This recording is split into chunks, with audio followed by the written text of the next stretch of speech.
Portable gaming's gender binary gets put through the shredder as the war in the pocket heats up on Game Boy Works Gaiden. My good personality is a huge lie!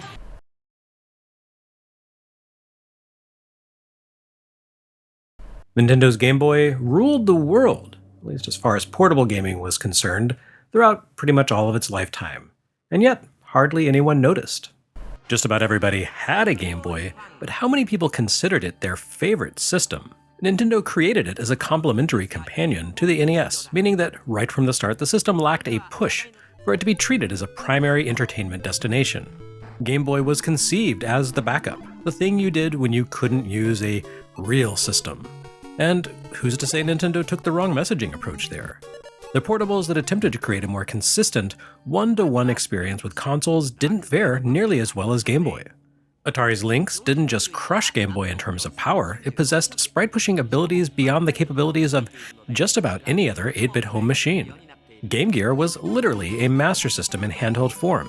Turbo Express and Sega Nomad went even further, allowing players to take their console libraries on the go. Of all of these Game Boy competitors, only Game Gear came close to selling as well as Nintendo's system. And by close I mean it sold about 1/10 as many units, and an even smaller fraction of games.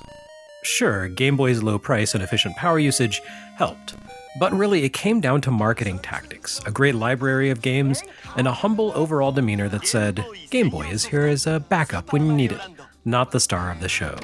Eventually, everyone else just sort of gave up on portable gaming. Nintendo continued to sell Game Boys, even refreshing the hardware with new colors and the ability to play the system's library on Super NES. But nothing radical happened in the handheld space. Nintendo owned it, and everybody seemed fine with that, even the competition. And with 32-bit console wars on the horizon that promised to revolutionize video games by making 3D experiences possible, the entire idea of portable gaming itself took a backseat to the sound and fury of the polygonal console era. Even Nintendo couldn't derail the Game Boy's popularity. Virtual Boy made a disastrous attempt in transformative play experiences to handhelds, kiting off the Game Boy name to present a next-gen portable experience. And no one bought it, and the system died within a year. Meanwhile, the Game Boy kept chugging away, unnoticed, unflagging. And then, a month after the Virtual Boy's final Japanese release shipped, a new game arrived for Game Boy that rekindled the world's love of handhelds. Pocket Monsters by Game Freak and Nintendo. The slow but unstoppable rise of Pokémon reinvigorated the Game Boy, prompting the release of a major hardware refresh in the form of Game Boy Pocket, with its smaller body, improved screen, and enhanced battery life. Pokémon renewed interest in portable gaming as a whole. Its play experience involved a heavy social component that traditional consoles and computers simply couldn't reproduce, especially in an era of slow, expensive, uncommon internet connections. Pokémon needed a handheld system to work. And so, around the time that Nintendo launched Pokémon in America, late in 1998, the first serious handheld competitor to the Game Boy since Game Gear and Turbo Express appeared on the scene, SNK's Neo Geo Pocket. Boasting prodigious power and a brilliant physical form factor for its 16-bit processor, the Neo Geo Pocket neatly sidestepped all of the failings that had beset the competition. SNK priced the system and its games reasonably. The unit offered impressive graphical fidelity on a crisp dot matrix screen, but its improved performance over Game Boy didn't require increased power draw. The system could run for up to 40 hours on a pair of inexpensive AAA batteries. And even more importantly, SNK treated the Neo Geo Pocket just as Nintendo had always viewed Game Boy, that is, as a complement to its existing hardware. Its mission was right there in the name, a Neo Geo in your pocket. Of course, the Pocket didn't literally translate the Neo Geo into handheld form. This was not SNK's equivalent of a Sega Nomad. The fact that Neo Geo MVS and AES carts were the size of a toaster made that approach impractical. But SNK clearly took lessons from nearly a decade of handheld gaming and realized that the Game Boy's popularity ultimately came from the fact that Nintendo created it as a purpose-built machine dedicated to running its own games, not leftovers from a different system. The Game Boy may have been second banana to NES, and Super NES, and Nintendo 64, but direct conversions of existing console games only account for a small minority of its library. Most Game Boy games had been built from the ground up as Game Boy experiences. The most successful games on the system, say Super Mario Land, Tetris, The Legend of Zelda Link's Awakening, Wario Land, F1 Race, and of course Pokémon, all streamlined their play experiences to work within the Game Boy's limits, and often made use of the platform's particular capabilities. The Neo Geo Pocket would rely heavily on popular Neo Geo properties, but each of them would exist in a form uniquely suited for play on the handheld. The handheld's design made this clear at a glance, offering only 2 face buttons rather than the Neo Geo's 4. This limitation would make a literal conversion of, say, the King of Fighters impossible. The system's inevitable King of Fighters adaptation would still offer satisfying play, though, because SNK also carried forward important lessons from its own work. First and foremost, giving the Pocket a premium feel. While lighter in the hand than Game Boy, the high-quality plastics and compact construction of the system prevented it from feeling flimsy or cheap.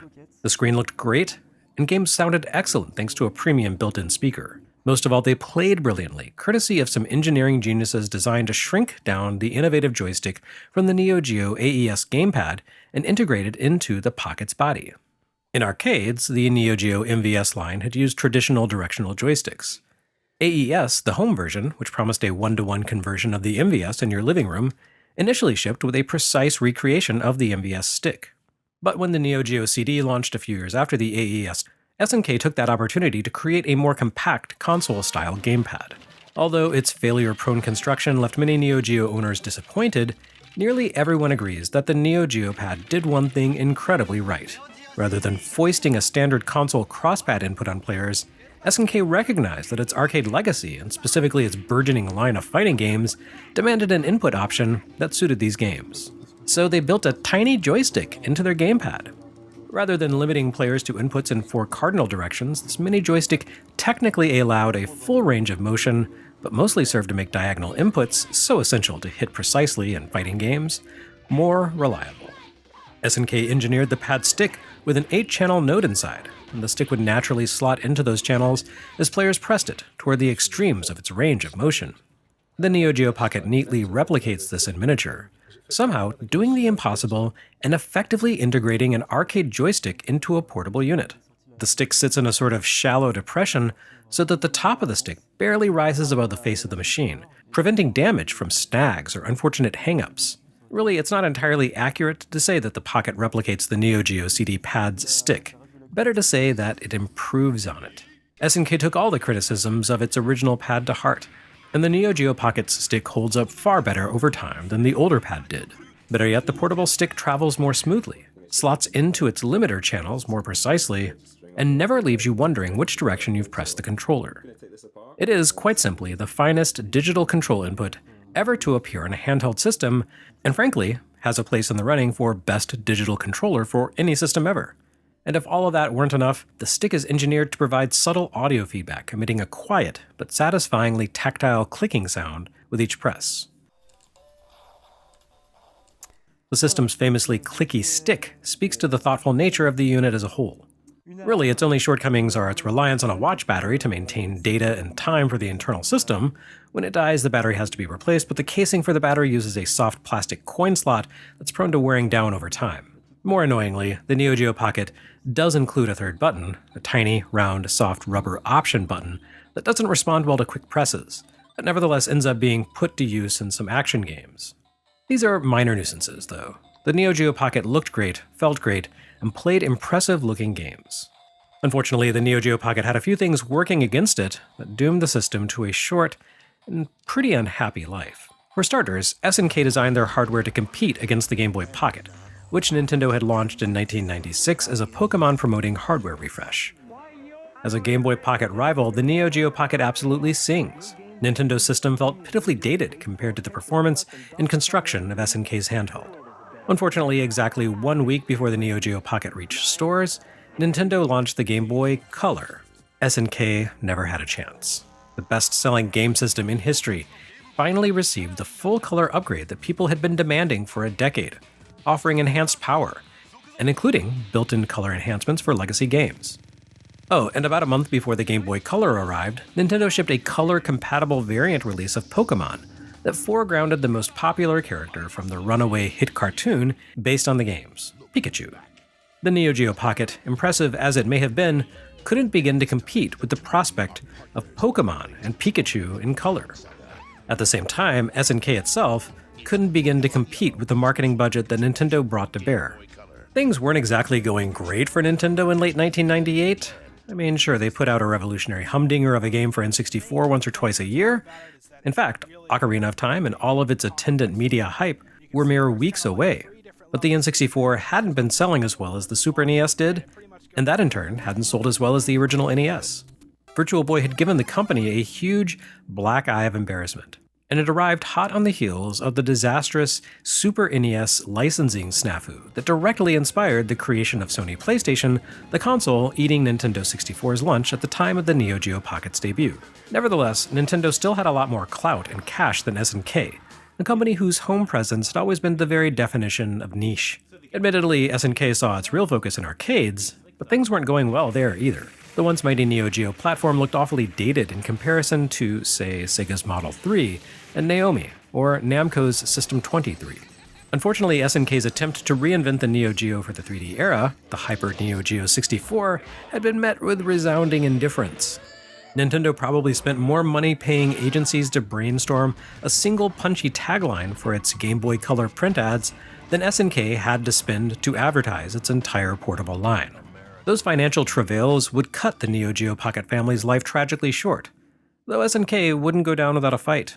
They went ahead and launched the Neo Geo Pocket platform, despite the untimely arrival of Game Boy Color and Pokémon Yellow, and then, less than a year later, a color-capable version of the system arrived. Nintendo supposedly created the Game Boy Color in response to the Bandai Wonder Swan, a super low-budget handheld designed by Game Boy's lead engineer, Gunpei Yokoi, after Yokoi's retirement from Nintendo. And SNK clearly launched the Neo Geo Pocket Color in response to the Game Boy Color. Before they did, however, they managed to ship a total of 9 games for the monochrome system.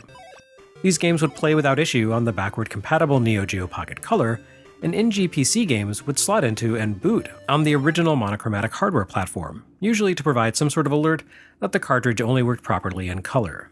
As such, the Neo Geo Pocket mainly exists as a footnote to the true platform, the NGPC, which saw a total of 73 official releases ship in Japan.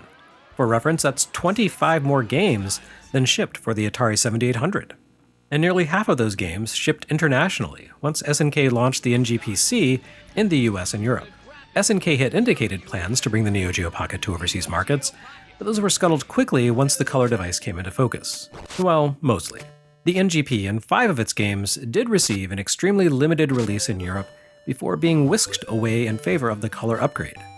The vanishingly rare nature of these games, combined with a growing appreciation for the NGP and NGPC among collectors and fans, makes the European monochromatic games unbelievably expensive in the aftermarket, fetching prices that one would normally associate with some of the more popular cartridges for the original Neo Geo. Technically, these releases actually did make their way into the US, briefly, via direct order sales from SNK. To my knowledge, SNK USA only sold these monochromatic Neo Geo Pocket games as European releases with no localization whatsoever, meaning that no ESRB-rated versions or packaging exist for collectors to pursue to their own detriment. Still, the original Neo Geo Pocket hasn't been entirely forgotten. Mostly forgotten, yes, but not completely. SNK has released a pair of compilations for Switch, the Neo Geo Pocket Color Selection Volumes 1 and 2, which include about 10 games apiece. Although these compilations focus entirely on the color library, they do acknowledge the monochromatic system. If you change your system setting to treat each cartridge as if it were running in a mono device, it'll respond appropriately. In the case of a couple of games that were ported directly from NGP to NGPC, with no modifications beside color graphics, the Switch will run the original monochromatic code. And there's one edge case when it comes to the King of Fighters Battle Day Paradise. Rather than simply giving you a compatibility warning, launching Battle Day Paradise in NGP mode will cause it to boot into a hidden alternate game, a remake of Yosaku. You know, Yosaku, the lost game that Epoch unofficially remade for CassetteVision. The original arcade version of SNK's Yosaku appears to have vanished into the mists of time, so the secret NGP remake is as close to an authentic release of that game as is ever likely to appear on Earth, barring the intervention of a media preservationist time traveler who secures a Yosaku board while they're taping transmissions of all the lost Doctor Who episodes. Similarly, Analogue's NGPC adapter for Analogue Pocket allows you to set the firmware to operate in monochromatic mode, which will limit the display to grayscale and react to color cartridges apparently. I will be using the Analogue Pocket's adapter and dock for most, if not all, of my recording for this series, since it's impossible to mod a video tap into an NGPC, And the only official video out option, the K2 development board, is astoundingly rare and, as with all SNK rarities, eye-wateringly expensive. This little side series on the Neo Geo Pocket family will be covering the entire monochromatic library in its entirety, followed by the American color releases and a handful of interesting imports. A massive chunk of the Japanese library amounted to pachinko and slot machine games of little interest to anyone but the company that acquired SNK in the midst of its financial struggles, so nothing of value will be lost through that omission. As one of the weirdos who actually owned and loved an NGPC and most of its US library back in the day, I've been eager to create this side project ever since Game Boy Works was called Game Boy World, so please look forward to it.